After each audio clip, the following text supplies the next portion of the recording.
Hello दोस्तों, स्वागत है आपका हमारे चैनल द एग्जामपीडिया। आज हम लोग सबसे महत्वपूर्ण प्रमुख मरुस्थलों पर चर्चा करेंगे।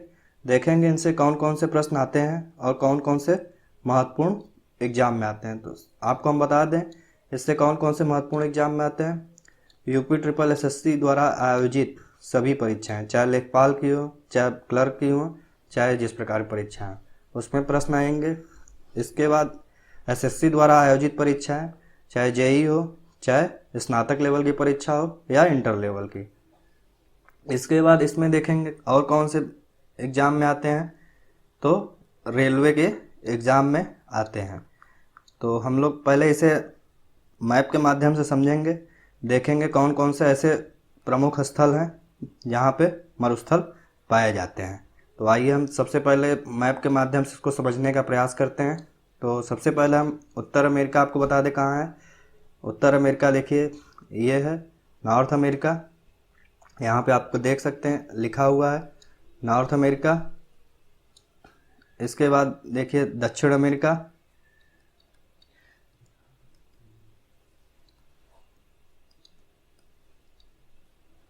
यह है दक्षिण अमेरिका। अफ्रीका महाद्वीप, ऑस्ट्रेलिया महाद्वीप और एशिया महाद्वीप, यूरोप महाद्वीप और ऊपर देख सकते हैं आर्कटिक डेजर्ट और नीचे अंटार्कटिक डेजर्ट। तो ये अवस्थिति बता दी। अब हम महाद्वीपों के हिसाब से चर्चा करेंगे कौन से महाद्वीप में मरुस्थल पाए जाते हैं। तो सबसे पहले हम नॉर्थ अमेरिका पे आते हैं। नॉर्थ अमेरिका पे आप देख सकते हैं यहाँ दर्शाया गया है चित्र के माध्यम से। तो सबसे पहले देखिए यहाँ पे ग्रेट बेसिन में कोलोराडो पठार, यह कोलोराडो पठार है। आगे हम देखिए उत्तरी अमेरिका के उत्तर पश्चिमी हिस्से में यहाँ पे देखिए सोनोरन, मोजेब और चिहुआहुआ का पठार है। चिहुआहुआ का पठार किसके लिए प्रसिद्ध है आपको बता दें, यह चांदी के लिए प्रसिद्ध है और ये मुख्यतः मैक्सिको में है। आगे देखिए दक्षिण अमेरिका में, दक्षिण अमेरिका में देखिए ये उत्तर पश्चिमी हिस्से में अटाकामा, अटाकामा और पैटागोनिया का पठार।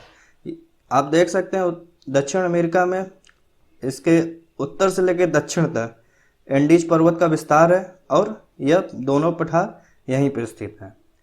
आगे हम चर्चा करेंगे अफ्रीका महाद्वीप पे। अफ्रीका महाद्वीप में देखिए यहाँ पे है सहारा।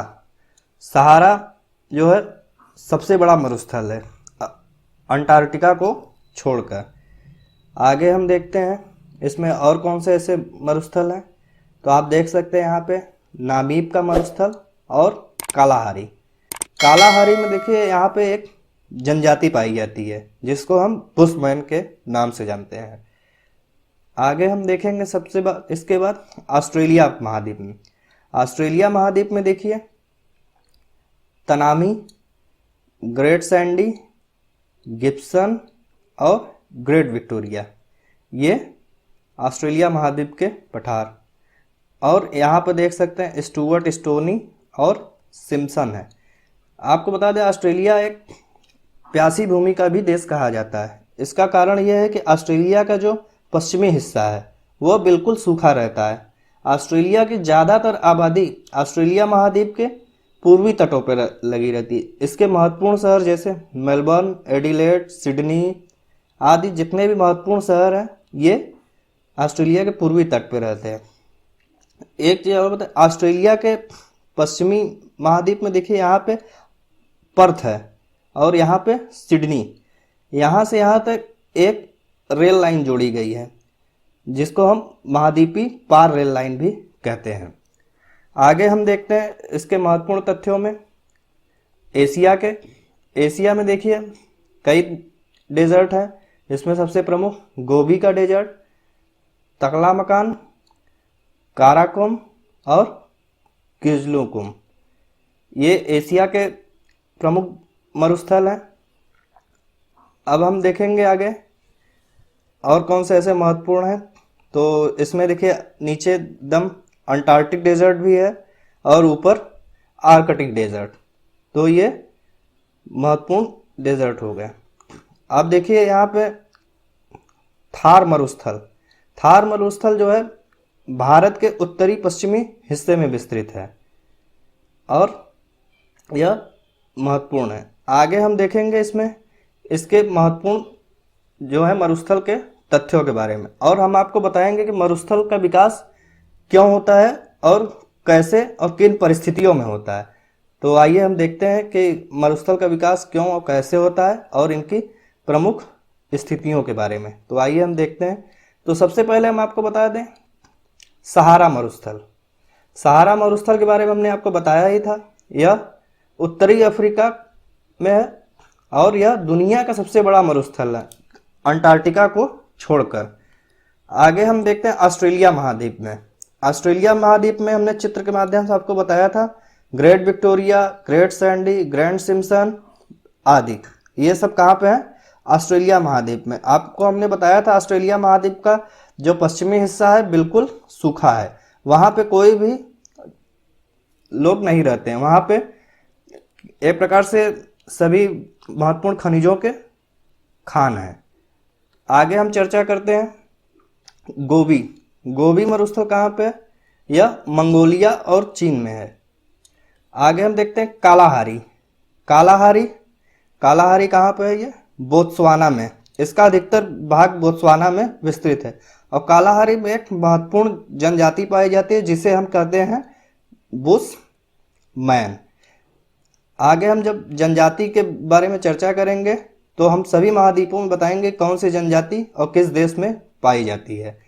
हम आपको ये जानकारी के लिए बता दे रहे हैं क्योंकि इससे अक्सर पूछ लिया जाता है कि कालाहारी में कौन सी जनजाति पाई जाती है, या यह दे देगा कि बुशमैन कौन से मरुस्थल में पाई जाती है, आदि प्रकार से प्रश्न बन सकते हैं। आगे हम देखेंगे महत्वपूर्ण तकला मकान। तकला मकान कहाँ पे है? यह चाइना में है। और आगे हम देखेंगे थार।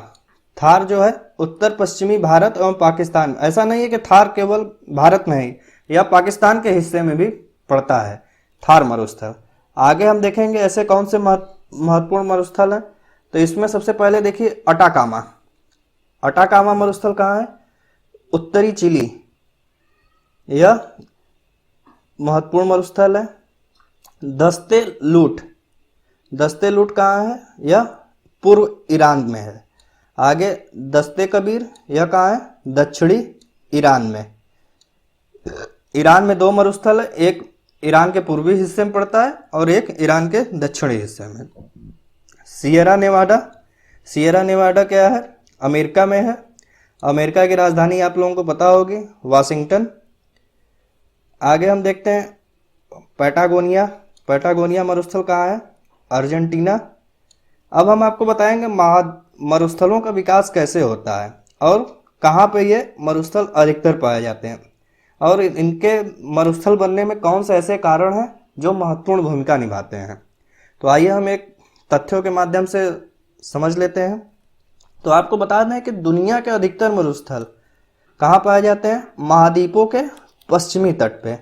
महाद्वीपों का जो पश्चिमी तट होगा, जैसे मान लीजिए ये दक्षिण अमेरिका है, तो यहाँ पे आप देख सकते हैं ये जो पश्चिमी तट होगा यहीं पे ज़्यादातर मरुस्थलों का विकास होगा।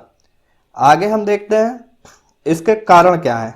इसका कारण यह है कि जो महाद्वीपों का पश्चिमी तट होता है, ये हिस्सा, महाद्वीपों के पश्चिमी हिस्से में अधिकतर ठंडी जलधारा प्रवाहित होती हैं। ठंडी जलधारा प्रवाहित होने के कारण होता क्या है कि वहाँ पे वाष्पन नहीं हो पाता है।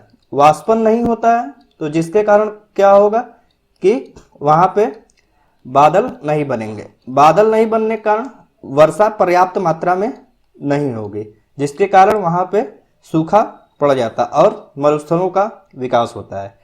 आपको जानकारी के लिए ये और बता दें कि विषुवत रेखा जो भी है मरुस्थल वहाँ पे नहीं पाए जाएंगे। विषुवत रेखा अर्थात इक्वेटर। इक्वेटर पे क्या होगा कि आपको हमेशा वहाँ पे बारिश होगी। वहाँ पे 12 घंटे का दिन और 12 घंटे का रात होगा।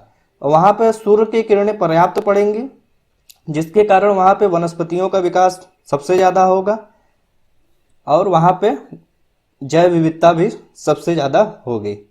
आगे हम देखेंगे दुनिया के सभी मरुस्थल कहाँ पाए जाते हैं। 30 डिग्री से 40 मध्य अक्षांश के बीच पाया जाता है। क्यों पाया जाता है? क्योंकि यहाँ पे हवाएं जो है नीचे उतरती हैं, जिससे क्या होगा, वहाँ पे उच्च वायु दाब का विकास होगा और इसे हम उपोष्ण उच्च वायु दाब का क्षेत्र भी कहते हैं। तो आशा है आपको यह जानकारी हो गई होगी कैसे मरुस्थलों का विकास होता है और उनके बनने में कौन कौन से ऐसे तथ्य हैं जो कि महत्वपूर्ण होते हैं। और यह भी जान गए होंगे कि आप विषुवत रेखा पर मरुस्थल नहीं पाए जाते हैं, क्योंकि यहाँ पे हवाएं नीचे उतरेंगी, जिससे उच्च वायु दाब का विकास होगा और मरुस्थल पाए जाएंगे। आशा है आपको वीडियो पसंद आया होगा। अगर वीडियो पसंद आया तो लाइक करें, शेयर करें, सब्सक्राइब करें और इसको अधिक से अधिक बार देखें। धन्यवाद।